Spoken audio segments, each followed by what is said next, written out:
ज्ञानवापी मस्जिद परिसर में कभी मंदिर था या नहीं, इसको लेकर एएसआई ने अपनी सर्वे रिपोर्ट जिला अदालत में पेश कर दी है।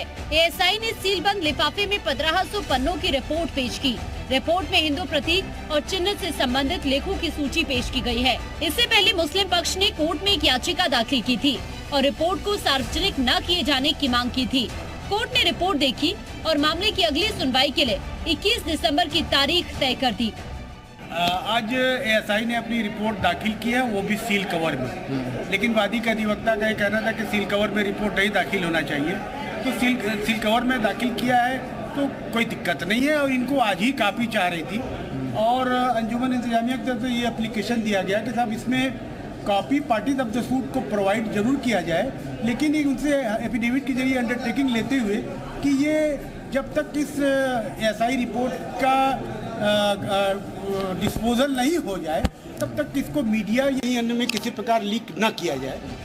उधर सुप्रीम कोर्ट के हाई कोर्ट के फैसले में दखल न देने के आदेश के बाद ये तय हो गया कि जन्मभूमि परिसर में बनी शाही मस्जिद का भी सर्वे होगा। इसको लेकर भी आज इलाहाबाद हाई कोर्ट में सुनवाई हुई, जिसके बाद दोनों पक्षों को सुनने के बाद हाई कोर्ट ने फैसला सुरक्षित रख लिया। कोर्ट जल्द ही मामले पर अपना फैसला सुनाएगा और तय करेगा कि सर्वे का स्वरूप आखिर कैसा होगा। हाई कोर्ट मस्जिद परिसर के एएसआई सर्वे और सर्वे के लिए कोर्ट कमिश्नर नियुक्त कर सकता है।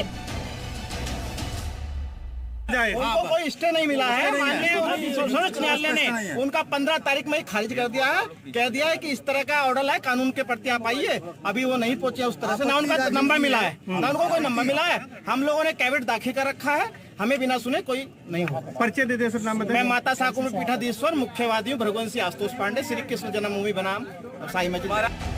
तो क्या अयोध्या हुई हमारी? अब काशी मथुरा की बारी का नारा सच होता नजर आ रहा है? क्या 2024 में होने वाले लोकसभा चुनावों से पहले काशी मथुरा का सर्वे चुनावों का रुख मोड़ पाएगा? ब्यूरो रिपोर्ट, जी मीडिया।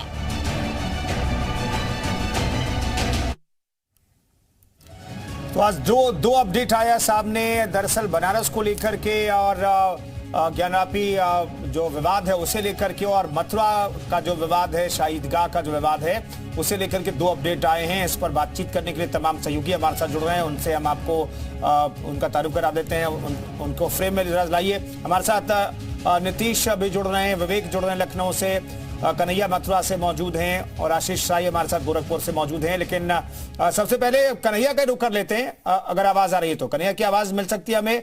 तो कन्हैया बताइए, इस अपडेट के बाद, आज के अपडेट के बाद वहां जो लोग हैं वो क्या कह रहे हैं? देखिए, बता दें कि मथुरा में सुबह से ही कीर्तन का दौर जारी है और मथुरा श्री कृष्ण जन्मभूमि पर है और मथुरा में लोग सुबह से ही यहाँ पर याचिकाकर्ता के साथ यहाँ पर आए हुए हैं। और ये आप देखिए कि लड्डू गोपाल लेकर यहाँ पर याचिकाकर्ता दिनेश शर्मा है, जो श्री कृष्ण जन्मभूमि और शाही ईदगाह मामले में याचिकाकर्ता है। 11 तारीख बताई जा रही है। दिनेश जी, कैसे देखते हैं और क्या उम्मीदें हैं इस सर्वे से आपको? देखिए, आज बहुत ऐतिहासिक निर्णय आने वाला था, लेकिन यूपी सुन्नी सेंटर वक्फ बोर्ड ने एक अपना कुछ हवाला देकर ये मामले को थोड़ा अटकाने का प्रयास किया है। अब उसमें अगली सुनवाई 11 जनवरी को होगी। 11 जनवरी को माननीय न्यायालय फैसला करेंगी कि किस तारीख को सर्वे होना है, कौन कौन वहां जाएंगे, सर्वे का प्रारूप क्या होगा। इस बात का निर्णय अब 11 जनवरी को होगा। मुस्लिम पक्ष लगातार पिछले 3 साल से कोर्ट को गुमराह करता आ रहा है। हमेशा यही वो करता है कि 711 पर पहले बहस करो, क्योंकि माननीय न्यायालय ने तथ्यों के आधार पर सर्वे का ऑर्डर दे दिया था। क्या लग रहा है आपको कि सर्वे में क्या क्या चीजें सामने आ सकती है? शाही ईदगाह में ऐसा क्या है जो आपको लग रहा है कि वो श्री कृष्ण जन्मभूमि का ही हिस्सा है? तो क्या क्या आपको कैसे उम्मीद है? देखिए, शाही ईदगाह में ऐसे तथ्य निकल के आएंगे जिससे मुस्लिम पक्ष बेचैन हो जाएगा।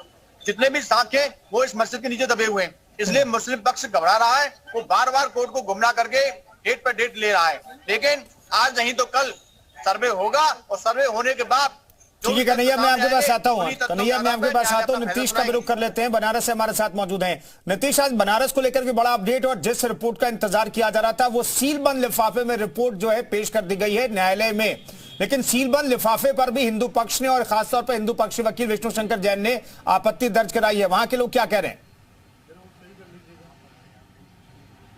देखिए, हमारे साथ तो जो वादीगण है वही मौजूद है, जो महिलावादी है वो मौजूद है, इसके साथ सोहन लाल आर्य जी मौजूद है, अधिवक्ता मौजूद है। तो पहले अधिवक्ताओं से बात कर लेते हैं, अब आगे की प्रक्रिया क्या? आप लोगों ने आपत्ति तो दर्ज कराई है, सीलबंद लिफाफा नहीं होना चाहिए था, क्या कहना है? बिल्कुल, जो आज एसआई ने जो कार्रवाई की है, सीलबंद लिफाफे में जो है सारे डॉक्यूमेंट्स जो उन्होंने माननीय कोर्ट के समक्ष रखे हैं, वो सीधा सुप्रीम कोर्ट के आदेश का उल्लंघन है, वायलेंस है। इसलिए इसका हम लोगों ने अपोज किया कि ये कैसे हो सकता है। अगर ये आप लिफाफा बंद करेंगे, पब्लिक डोमेन में नहीं आएगा, हमें वो कॉपी उसकी नहीं मिलेगी, तो हम उसका अवलोकन कैसे करेंगे, उसका स्टडी कैसे करेंगे, उसके बाद हम ट्रायल में कैसे आगे बढ़ेंगे। इसलिए ये जो, चूंकि सुप्रीम कोर्ट ने भी अपने आदेश में कहा है कि बंद लिफाफे में, इसको सीलबंद लिफाफे में आप दाखिल नहीं कर सकते हैं, इसलिए आप इसको जो है, इस पे हम लोगों ने ऑब्जेक्शन कर दिया है और सुनवाई 21 तारीख को डेट माननीय कोर्ट ने रखा है। अब ये सुनवाई होने के बाद कोर्ट को तय करना है कि लिफाफे में, बंद लिफाफे में एक्सेप्ट करें या खुला जो है रिपोर्ट एक्सेप्ट करें। तैयारी पूरी है? जी बिल्कुल तैयारी पूरी है। और जिस तरीके से जब से ये मुकदमा दायर हुआ है और इन लोगों ने शुरू से हर स्टेज पे, चाहे 7-11 हो, चाहे जो है प्लेसेस ऑफ वर्शिप एक्ट को लेकर के हो, हर जगह इन्होंने रोड़े लगाया है। लेकिन जो है की बात कर रहे हैं, सोहन लाल आर्य जी हैं, मुस्लिम समुदाय तो कह रहा है कि लिफाफे को पूरी तरह से सुरक्षित रख लीजिए। तो सर, मुस्लिम पक्ष ये नहीं चाहता है कि पूरा जो वस्तुस्थिति सच के सबके सामने आ जाए। मुस्लिम पक्ष हमारे आराध्य सड़क तोड़कर ऊपर मस्जिद का तामीर कर दी गई, जिसमें नमाज पढ़ी जाती है। लेकिन यह सर्वे का रिपोर्ट यह साबित कर देगा कि हाँ, मंदिर को तोड़ करके मस्जिद बनाई गई है। इसीलिए मुस्लिम समाज ये नहीं चाहता है कि जो है, वो सोचता है कि सबके सामने ना जाए, लेकिन सच जो सत्य होता है वो सबके सामने आ ही जाता है। तो सच का इंतजार, सीता जी? सच का बिल्कुल इंतजार हम लोग कर रहे हैं, क्योंकि देखिए मुस्लिम पक्ष बार बार रोड़े शुरू से अटका रहा था, इस बार भी वही कर रहा है। वो अब उसने और कुछ नहीं कहा, उसने यही कहा कि इसको जो आया है रिपोर्ट, इसको जो है कि अभी सार्वजनिक न किया जाए, इसको बंद रखा जाए। अब बताइए, जब तक सार्वजनिक नहीं होगा तब तक सच कैसे सामने आएगा? यानी आप लोग भी उम्मीद में है कि सच सामने आके रहेगा? सच सामने आएगा ही आएगा, सत्य छुपाया नहीं जा सकता है। वो तो बस यही चाह रहे हैं कि सत्य सामने ना आए, क्योंकि हमारे मंदिर को उन्होंने मस्जिद बनाया जी। एक रोड़ा तो अभी अटकाया है, 21 तारीख को उसको लेकर सुनवाई होनी है। अब दूसरा रोड़ा अगर अटका सकते हैं तो कानून के हिसाब से क्या अटका सकते हैं? अगर ये रिपोर्ट सार्वजनिक हो जाए, जो एसआई रिपोर्ट है, कहीं वो ऐसा अनुमान अगर हम लगाएं तो हिंदू पक्ष में है, तो क्या कहना है? देखिए, सबसे बड़ी बात है जो सच छिपाने की जो बात हो रही है, सारे तथ्यों को जो प्रमाणिक तौर पे वैज्ञानिक तरीके से सारे साक्ष्य निकल कर आए हैं, ये सच्चाई जो है मुस्लिम पक्ष अंजुमन जामिया नहीं चाहता है कि पब्लिक डोमेन में जाए। कारण कि 353 वर्षों से ये जो है मंदिर में घुसकर जो है नमाज पढ़ रहे हैं, ये सारी चीज़ें जो है जनता के सामने आ न जाए। ये पब्लिक प्रॉपर्टी है। जब कोर्ट में ये दाखिल होगी सारी रिपोर्ट, जब खुले जो है रिपोर्ट दाखिल होगी, तो वो पब्लिक डोमेन में आना, इसलिए पब्लिक प्रॉपर्टी हो गई। आप इसको जो है तो कानूनी पहलू आप समझने की कोशिश कर रहे हैं हिंदू पक्ष के वकील से, और हिंदू पक्ष के लोग भी आपके साथ मौजूद हैं। विवेक